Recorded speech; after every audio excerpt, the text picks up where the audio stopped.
L'opération de guerre éclair visant à envahir l'Ukraine s'est transformée en une guerre de tranchées qui semble ne pas avoir de fin. 100 jours se sont écoulés depuis le début du conflit et le président ukrainien a lancé un message d'espoir depuis les faubourgs du palais présidentiel à Kiev.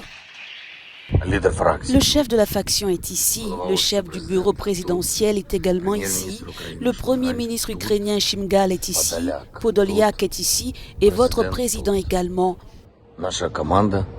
Notre équipe est beaucoup plus importante. Les forces de l'armée de l'Ukraine sont ici et le plus important, le peuple.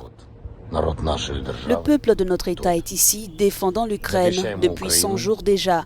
La victoire sera la nôtre. Gloire à l'Ukraine. La vérité est que depuis que la Russie s'est retirée du nord de l'Ukraine et s'est concentrée sur le Donbass, ses troupes avancent lentement mais inexorablement dans l'est du pays. Un grand nombre de localités ont été libérées des forces armées ukrainiennes pro-nazies et les habitants peuvent maintenant commencer à reprendre une vie normale.